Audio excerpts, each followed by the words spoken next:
Sebelum lanjut nonton video lainnya, please bantu kami untuk tetap menyiarkan dan menyampaikan informasi bermanfaat untuk Anda dengan cara subscribe official iNews channel. Dan jangan lupa klik tombol notifikasinya untuk Anda tidak terlewat informasi-informasi yang bermanfaat lainnya. Saya Abraham Silaban, terima kasih, sampai jumpa. Tenaga medis menjadi ujung tombak perang melawan corona, namun tanpa didukung peralatan yang memadai, tenaga medis Indonesia sulit melawan COVID-19 yang penyebarannya kian mengkhawatirkan.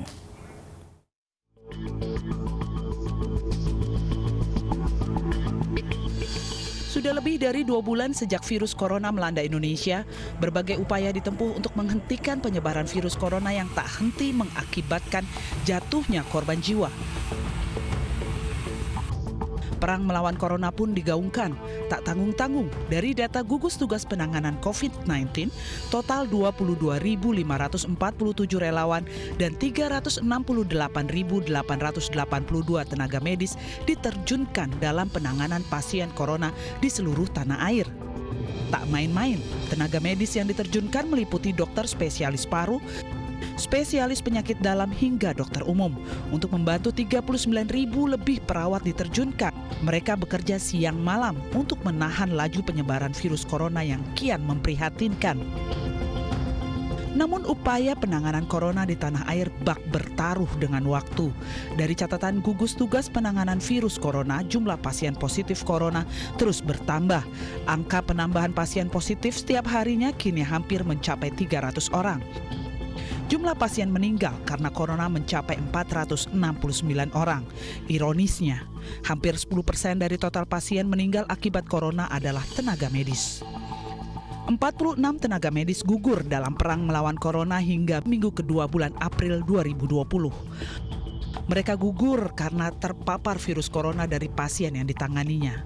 Sementara lebih dari 100 tenaga medis lainnya terindikasi positif corona. Bukan tanpa sebab. Banyaknya tenaga medis yang gugur dan terjangkit corona saat bertugas karena minimnya alat pelindung diri dan pengamanan. Mereka yang berada di garis depan perang melawan corona justru tidak dibekali pengamanan diri yang layak dan mumpuni. Bahkan demi menjalankan tugas, jas hujan pun disulap menjadi APD yang tentu tidak menjamin keselamatan tenaga medis. Padahal sesuai Undang-Undang Nomor 36 Tahun 2014 tentang Tenaga Kesehatan dalam Pasal 57 diatur hak tenaga medis, diantaranya perlindungan hukum dan keselamatan, serta kesehatan selama menjalankan tugas. Tuntutan dan desakan untuk menyediakan alat pelindung diri dan fasilitas kesehatan pun mengemuka. Tak tinggal diam, pemerintah segera berupaya memenuhi kebutuhan APD dan alat kesehatan lainnya. Total 726.680 APD didistribusikan ke seluruh Indonesia. Juga lebih dari 1 juta material kesehatan yang dibagikan untuk penanganan corona di tanah air. Tapi segala upaya penanganan corona ini tidak akan banyak artinya bila tidak dibantu dengan kesadaran warga.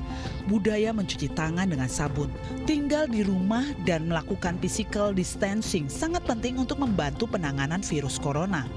Tanpa kesadaran warga, penularan corona akan terus terjadi dan jumlah pasien akan terus bertambah.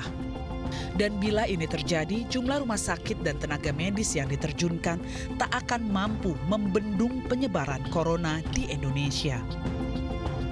Tim Liputan iNews melaporkan.